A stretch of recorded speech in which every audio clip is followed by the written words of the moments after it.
Chapter 102। वो बच्ची इन्हीं औरतों के साथ लड़ते हुए बचते हुए बड़ी हो चुकी है और इसी बच्ची के नाम वो लोग वमोला रखते हैं। वमोला उसी औरत को माँ कह के पुकारती है, लेकिन उस औरत को पसंद नहीं है कि वमोला उसको माँ कहे। वमोला को वो मिस्टर बैंग कह के पुकारने के लिए कहती है, लेकिन वमोला को तो उनकी बातों से कोई फर्क नहीं पड़ता। उनके साथ बाकी औरतें भी वमोला को अपने बेटी जैसा ही मानते हैं। वमोला उस सारे सुमेरियंस की बेटी है। एक दिन उस ग्रुप का लीडर सबको बुलाकर कहती है उनको 3000 और सोल्जर्स के बारे में पता चला है और वो सभी उनके साथ ज्वाइन अप होने के लिए जा रहे हैं। वो सभी अपने दिल में एक उम्मीद का किरण लेकर निकल पड़ते हैं इस मिशन पे। जंगल के बीच में से जाते हुए लीडर सबको अचानक रोक देती है, क्योंकि उनके सामने ही उन एलियंस का एक ग्रुप है और एक काफी भयानक सा एलियन जिनको ये लोग बिग मामा कहते हैं। तो यही वो मेन एलियन है जो लोगों को खाकर वो सूट्स बनाती है, जिन सूट्स का वो ऑक्टोपस एलियंस यूज करते हैं डिस्ट्रक्शन के लिए। और उसी वक्त उन्हीं के सामने वमोला का वो कायू सूट भी ताजा ताजा बनकर निकलता है। सारे सोल्जर्स उस रास्ते को छोड़कर दूसरे रास्ते जाने लगते हैं। वमोला कहती है कि हम लोग उनका मदद नहीं करेंगे।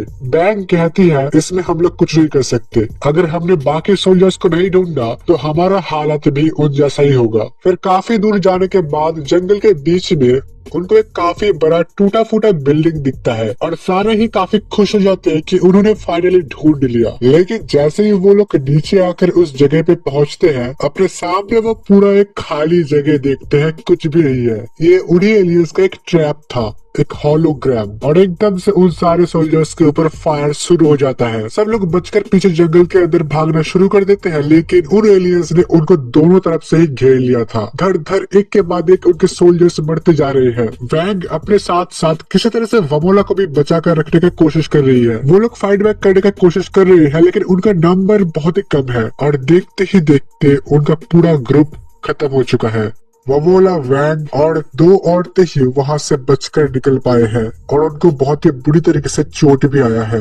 चैप्टर 103। सब लोग एकदम चुप खामोशी से बैठे हैं। वैंग को बहुत ज्यादा चोट आया था और बहुत खून बह रहा था। वमोला उस खून के ऊपर पट्टी लगाने जाती है, लेकिन वैंग मना कर देती है क्योंकि वही उनका आखिरी बैंडेज था। वमोला कहती है आप हमेशा मेरे साथ ऐसा क्यों करती हो? वैंग कहती है हम लोग फैमिली नहीं है, हम सभी अनजान लोग हैं, दूसरे लोगों पे भरोसा नहीं कर सकते। हम इस सब के बीच फंसे हुए हैं क्योंकि हमने दूसरों के ऊपर भरोसा किया। एक दूसरी औरत कहती है मैं समुद्र देखना चाहती हूँ, मैं पहाड़ों में पली बड़ी हूँ, अगर मैं मरने ही वाली हूँ तो कम से कम मुझे समुद्र तो देखना ही है। एक और जो औरत थी वो भी उसी के साथ चली जाती है। वो वैंग से पूछती है तुम लोग क्या करोगे, लेकिन वो कोई जवाब नहीं देती। वमोला और वो उसी गुफा में रह जाते हैं। वमोला वैंग के गोदी में लेटती है और वो कहती है मैं ऐसे ही मर जाना चाहूंगी। वैंग कहती है क्या मुझे मरते हुए भी तुम्हारा ध्यान रखना पड़ेगा? वमोला कहती है आप ही ने मुझे उठाकर लाया था तो आपको ही करना पड़ेगा। फिर वो कहती है मुझे मार दीजिए, उनके हाथों मरने से बेहतर मैं आपके हाथों मरूं। वैंग अपना गन उठाती है और वमोला के सर के ऊपर रखती है। वैंग कहती है ये सब कुछ होने से पहले मैं एक रॉयल पैलेस के अंदर कुक हुआ करती थी, इन्हीं हाथों से मैं लोगों के लिए खाना बनाती थी, ये बंदूक पकड़ने के लिए नहीं बने हैं। और फिर वो रोने लगती है, वो दोनों ही रोने लगती है। लेकिन अचानक वैंग वमोला को हटा देती है और वो कहती है ये मुझे क्या हो गया है? वमोला कहती है अगर आपको दर्द हो रहा है तो आप बैंडेज क्यों नहीं लगा लेती? वो बैंडेज लगा लेती है इस बार। फिर वैंग कहती है अभी मुझे याद आया जब मैं पैलेस में काम किया करती थी, वहाँ पर बहुत सारे इम्पोर्टेंट लोग आते थे। सो इस प्लेनेट से पहले सुमेरियंस किसी और प्लेनेट पे रहते थे और वो लोग भी पिरामिड्स का यूज करके ही यहाँ पर आए थे और रॉयल पैलेस के पास ऐसा ही एक पिरामिड हमेशा से था। सो यही एक आखिरी रास्ता बचा हुआ है। वैंग कहती है हमें ये रिस्क लेना ही पड़ेगा, उन दोनों को वापस बुलाओ। दूसरी तरफ वो दोनों स्पॉट हो चुके हैं और बहुत ही बुरी तरह से फंस चुके हैं, उनके पास भागने का भी कोई रास्ता नहीं बचा है। तभी पीछे से वैंग और वमोला वहाँ पर आ जाते हैं। वैंग कहती है हम लोग इस फालतू से जगह को छोड़कर जा रहे हैं। चैप्टर 104। चारों ही वहाँ से बचकर एलियंस के मेन बेस पे पहुंच चुके हैं। वो एलियंस इन प्लेनेट के लोगों को स्लेव बनाकर ले जा रहे हैं। बैंक को लगा था इस प्लेनेट के सारे मर्द मर चुके हैं, लेकिन उन सबको ही कैदी बना लिया गया था। मोमो कहती है क्या हम इन लोगों का मदद नहीं करेंगे? एक दूसरी औरत कहती है कोई सवाल ही नहीं उठता, हम लोग यहाँ से जाने के लिए आए हैं। वो बैंक से पूछती है तो फिर प्लान क्या है? बैंक कहती है हम ये अकेले नहीं कर सकते, हमें उन कैदियों को छुड़ाना पड़ेगा, उनके बिना उस पिरामिड तक पहुँचना पॉसिबल नहीं है। ये सुनते ही वमोला दौड़कर उनके बीच चली जाती है। वो कहती है इतने टाइम तक मैं बस सोच रही थी कि मैं अगर उनके लिए कुछ कर पाती, लेकिन इस बार मैं करूंगी। वो सीधे ही उन कैदियों के बीच घुस जाती है और एक कैदी का हथकड़ा खोल देती है। वो उससे कहती है कुछ हलचल मत करना, लेकिन वो कैदी छूटते ही भागना शुरू कर देता है और उसको भागते हुए देखकर सारे कैदियों के बीच अफरा तफरी मच जाता है और उनको रोकने के लिए ऊपर से एलियंस फायर करने शुरू कर देते हैं। उनका कवर हट चुका है, वो सारे ही स्पॉट हो चुके हैं। वमोला को टारगेट करके मिसाइल एलियन मिसाइल फेंकता है, लेकिन वमोला को बचाने के लिए वैंग आ जाती है और सारे मिसाइल्स उसके ऊपर फट जाते हैं। वैंग को बहुत ही बुरा चोट आया है और वो बेजान पड़ी हुई है। वमोला उसको उठाने की कोशिश करती है, लेकिन वो उठती नहीं है। वमोला वैंग को अपने कंधे पे उठाकर ले जाने की कोशिश कर रही है, लेकिन चारों तरफ नॉन स्टॉप गोलीबारी चल रहा है। एक दूसरी औरत वमोला को वहां से उठाकर ले जाती है। वो कहती है तुम हम सब की बेटी हो, हम तुम्हें ऐसा मरने नहीं देंगे। थोड़ी देर बाद वहाँ पर वैंग हिलती है। वैंग अभी तक जिंदा है, लेकिन चलने के हालात में नहीं। उसके पास में ही एक बहुत बड़ा ब्लास्ट होता है। वैंग साइड में मुड़कर देखती है, उस कंटेनर के अंदर से काइजू सूट बाहर आ गया है। दूसरी तरफ वो दोनों औरतें वमोला को गार्ड करते हुए वहाँ से भागने में मदद कर रही है और वमोला पूरे जी जान से भाग रही है, लेकिन वमोला भागते भागते सीधे ही उस मेन मामा एलियन के पास आ पहुंचती है। वमोला पीछे मुड़कर देखती है, बाकी दो औरतों को भी उन एलियंस ने पकड़ लिया है। वमोला अकेली है और चारों तरफ से सारे एलियंस ने उसको घेर लिया है। वो अभी कुछ भी नहीं कर सकती, बेजान बस खड़ी है। मामा एलियन वमोला को खाने के लिए आगे बढ़ती है। वमोला रोते हुए अपने पुराने दिनों को एक आखिरी बार याद करती है और वो मामा मतलब वैंग को पुकारती है और ठीक उसी वक्त काइजू आकर उस मामा का मुंह तोड़ देती है और चैप्टर यहाँ पर खत्म होता है। तो पुराने व्यूअर्स के लिए भाई आई एम सॉरी इतने टाइम से गायब था, बट ये वीडियो वर्थ इट होगा। तो चलो शुरू करते हैं चैप्टर 105 से।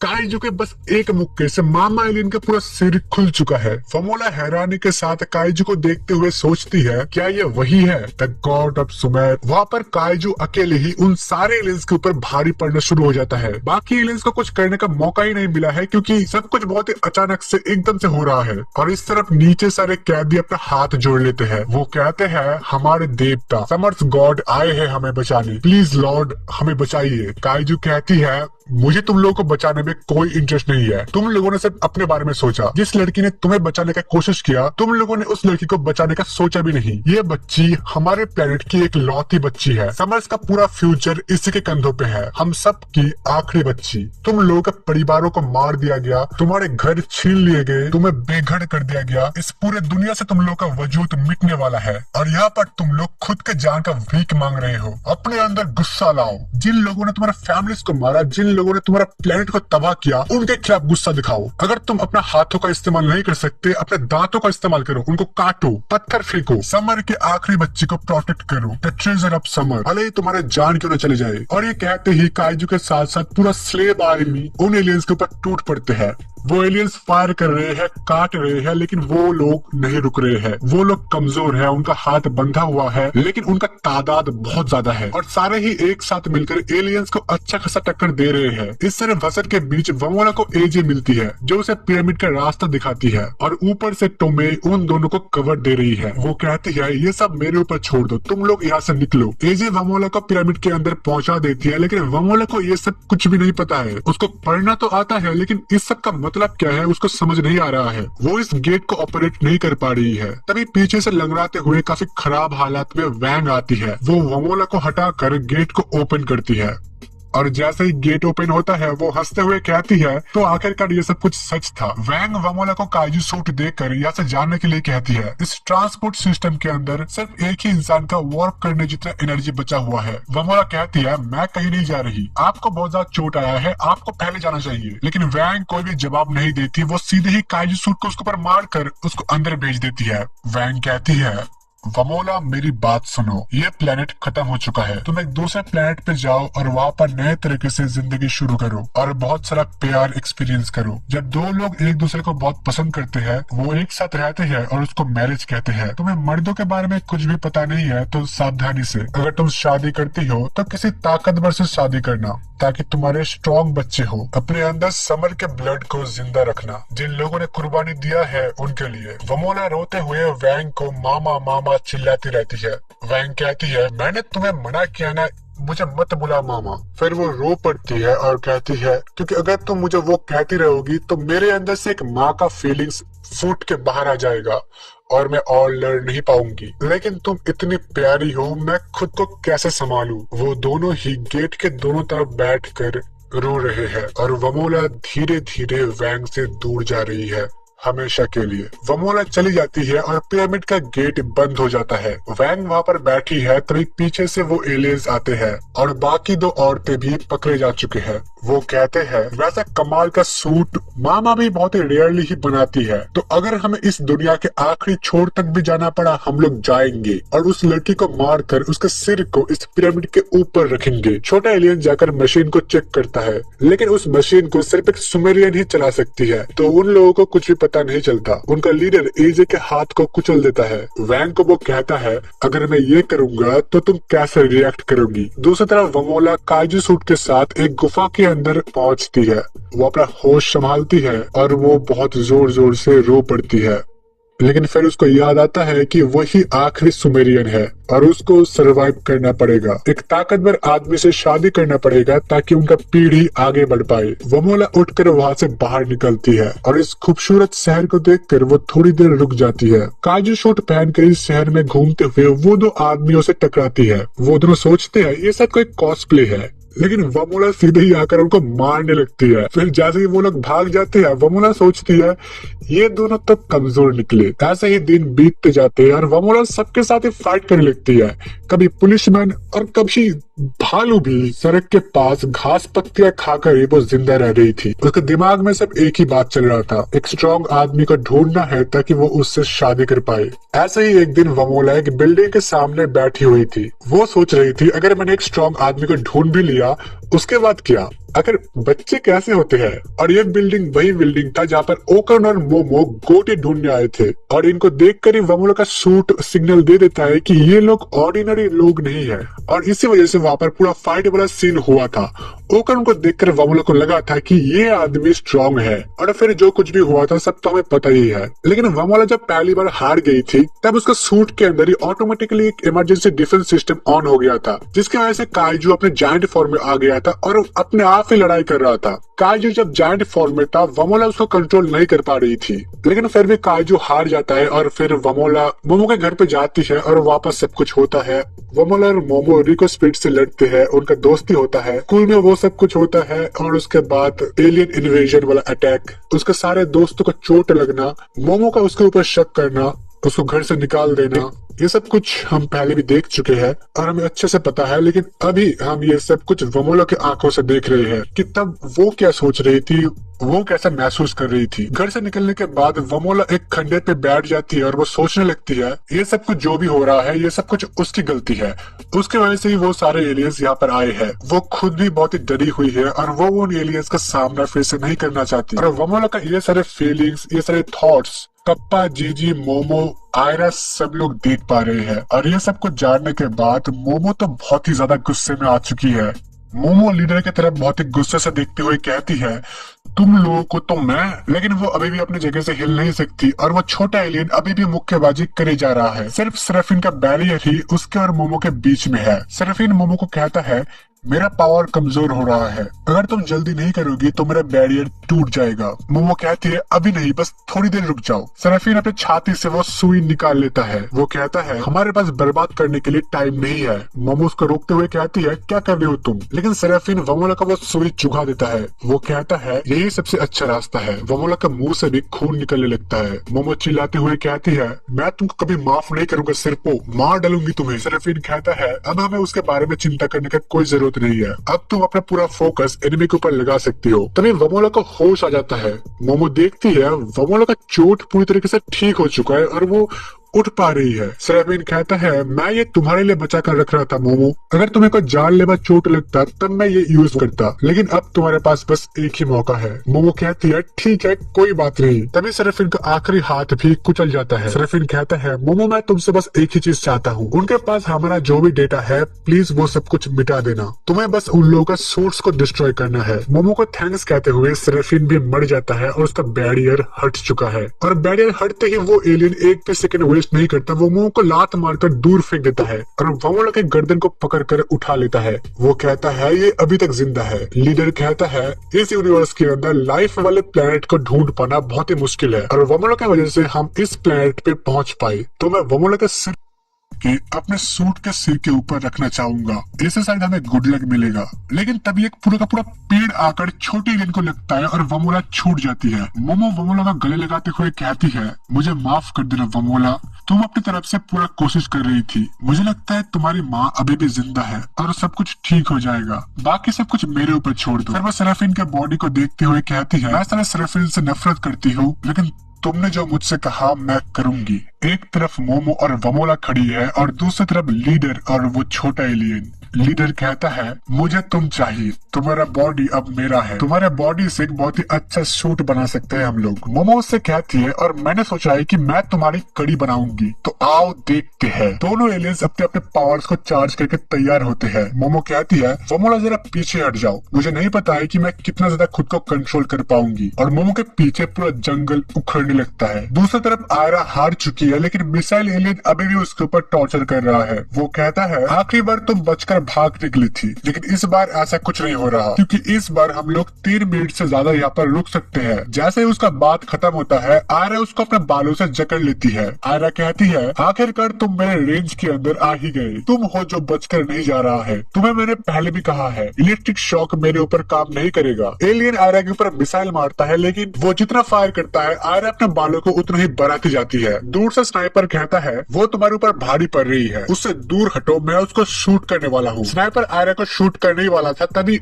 उनको अपने सामने कोई खड़ा होते दिखता है। जीजी भी अपने पैरों पे खड़ा हो चुका है और उसने ईविल गन भी शूट कर दिया है और दूसरी तरफ से वो दोनों एलियन भी शूट करते हैं। जीजी अपना पूरा ताकत लगा रहा है वमोला के लिए। वो सोचता है मुझे ये करना ही पड़ेगा, मैं ये कर सकता हूँ। दूसरी तरफ वो दोनों एलियन भी अपना पूरा एनर्जी डाल रहे थे और वो सोचते हैं इसके पावर्स का तो कोई अंत ही नहीं है, इसके बॉडी से काफी बढ़िया सूट बनाया जा सकता है। इस तरह मिसाइल एलियन अभी भी कंटिन्यूअसली फायर कर रहा है, लेकिन कोई फायदा नहीं। आयरा अपने बालों से खुद को बचा रही है और पैरों से उसके ऊपर किक मारते जा रही है। वो कहती है अगर एक किक से कुछ नहीं होगा तो जितने किक्स लगेंगे मैं उतने किक्स मारूंगी। एलियन कहता है तुम्हारा कोई चांस ही नहीं है, मेरा सूट किसी भी अटैक को रोक सकता है, तुम्हारे किक से एक खरोच तक नहीं लगेगा। आयरा कंटिन्यूअसली किक्स मारते जा रही है, लेकिन उस एलियन का भी मिसाइल्स खत्म ही नहीं हो रहे हैं और आयरा कितनी देर तक खुद को बचा पाती। उसके ऊपर सारे मिसाइल्स हिट हो जाते हैं और उसी मोमेंट पे आयरा को एक आवाज सुनाई देता है। आयरा और जीजी दोनों को ही ओकरन का बात सुनाई दे रहा था। ओकरन कहता है मैं थोड़ी देर में वहाँ पर पहुंच रहा हूँ, तब तक संभाल लो। और दादी ने कहा है खुद से ज्यादा स्ट्रॉन्ग ओपोनेंट्स के खिलाफ स्पाइरल्स का यूज करो। ये बात सुनते ही जीजी को भी याद आता है कि उसके ट्रेनिंग के दौरान भी दादी ने उसको ऐसा ही कुछ कहा था। और जीजी जैसे सीधे ईविल गन मार रहा था, वो अपने दोनों हाथों को घुमा देता है और उसका पूरा ईविल गन ही ट्विस्ट हो जाता है एक स्पाइरल की तरह। और इस अटैक के पीछे जीजी अपना पूरा दम लगा देता है और ये अटैक इतना ज्यादा ताकतवर बन जाता है कि जीजी के अकेले के ईविल गन ने उन दोनों एलियंस के फायर पावर को ओवर पावर कर दिया और उन दोनों एलियंस का ही नामो निशान मिट जाता है। इस तरफ आयरा और मिसाइल एलियन का फाइट अभी भी चालू है। एलियन कंटिन्यूअसली मिसाइल से मारते जा रहा है, लेकिन आयरा ने अपने बालों को एक ड्रिल जैसा शेप दे दिया है और वो बहुत तेजी से घूम रही है। एलियन कहता है तुम अपना टाइम वेस्ट कर रही हो, तुम मेरे सामने कुछ भी नहीं हो। लेकिन तभी उसका सूट में एक क्रैक आ जाता है। आयरा वमोला को याद करते हुए कहती है तुम बस थोड़ा और इंतजार करो, तुम्हारे लिए इन सभी से हम लोग निपट लेंगे। फिर आयरा अपना बचा कुछ सारा ताकत लगा देती है और आयरा का ड्रिल उस एलियन के आर पार चला जाता है। आयरा के स्पेशल मूव का नाम है द नोबल ड्रिल। शहर के दूसरी तरफ कप्पा एलियन भी बहुत ही बुरी तरह से हार रहा है। मैंटिस एलियन उसके ऊपर बहुत ही हावी हो चुका है। वो कहता है तुम्हारा बॉडी बहुत ही स्ट्रॉन्ग है कि तुम अभी तक मेरे सामने टिके हुए हो। कप्पा एलियन घर पे अपने बीमार बेटे के बारे में सोचता है। उनके घर के सामने ही एक लेडी रहती है। जब कप्पा एलियन घर पे नहीं रहता, वो लेडी उसके बच्चे का देखभाल करती है। वो लेडी कप्पा एलियन से कहती है तुम्हें हमेशा ही चोट लगता रहता है, अगर तुम करते क्या हो, अगर तुम्हें कुछ हो जाए तो तुम्हारे बेटे का क्या होगा। कप्पा एलियन कहता है ये आखिरी बार होगा, मैं तुमसे प्रॉमिस करता हूँ मैं ठीक ठाक घर वापस आ जाऊंगा। कप्पा एलियन पानी में चला जाता है। कप्पा एलियन कहता है मैं इस प्लेनेट से नहीं हूँ, लेकिन इन लोगों का मेरे ऊपर बहुत ही बड़ा एहसान है, तो मैं अपनी जिंदगी दांव पे लगाकर इनके लिए लड़ूंगा। लेकिन मैंटिस एलियन तभी ट्रांसफॉर्म हो जाता है। वो कहता है इस फॉर्म में पानी के अंदर मैं 100 टाइम्स ज्यादा स्ट्रॉन्ग हूँ। और पानी के अंदर कूद कर वो कप्पा एलियन को फिर से पीटने लगता है। ना ही सिर्फ उसका स्पीड बहुत ज्यादा है, उसका अटैक पावर भी बहुत ज्यादा बढ़ चुका है। कप्पा एलियन को हिलने का भी मौका मौका नहीं मिल रहा है। पानी के अंदर वो अपने लेजर ब्लेड्स को तो यूज नहीं कर सकता, लेकिन उसके बदले में उसका पावर और स्पीड बहुत ज्यादा बढ़ चुका है। कप्पा को वो कहता है, पानी के अंदर हम तुम्हारे नहीं मेरे इलाके में है, लेकिन मुझे पता है तुम इतने आसानी से तो नहीं मरोगे, सिर्फ काटना पीटना काफी नहीं है। और ये कहते हुए वो कप्पेलिन के पेट में एक सुई मार देता है और इस सुई के थ्रू वो कप्पेलिन के अंदर एक जहर डाल देता है। कप्पेलिन कहता है, तुम काफी बड़े हो और तुमसे लड़ना भी मुश्किल है, लेकिन अब जब तुम मेरे इतने पास हो तो मैं ये कर सकता हूँ। कप्पेलिन एक पंच मारता है जो पंच उस एलियन के बॉडी के थ्रू होकर जाता है और ये पंच इतना स्ट्रॉन्ग था कि उसका बॉडी टूटकर बिखरने लगता है। कप्पेलिन कहता है, जब मैं ट्रांसफॉर्म होता हूँ तो मैं 24 टाइम्स स्ट्रॉन्गर बन जाता हूँ और जब मैं पानी के अंदर होता हूँ तब मेरे मुख के 100 गुना ज्यादा ताकतवर, तो सब मिला के 240 गुना ज्यादा ताकतवर। और ये कहकर कप्पेलिन एक जेट पंच मारता है और एक ही पंच से वो एलियन टूटकर बिखर चुका है। उसको हरा कर कप्पेलिन तैयार कर ऊपर आता है। उसको ये फॉर्म मेंटेन रखने के लिए एक्चुअली सेराफिन्स का एक स्पेशल ड्रिंक पीना पड़ता है। उसके बिना कप्पा इस फॉर्म के अंदर सिर्फ 24 सेकंड तक ही रह सकता है और ऊपर आने के बाद कप्पा अपने पेट से वो जहर भी निकाल देता है और कप्पा ने भी अपने ओपोनेंट को हरा दिया है। और ये वीडियो यहाँ पर खत्म होता है। तुम अगर वीडियो देख चुके तो लाइक कर दो और चैनल को सब्सक्राइब नहीं किया तो सब्सक्राइब भी कर देना और मैं तुमसे मिलता हूँ नेक्स्ट वीडियो में। बाय।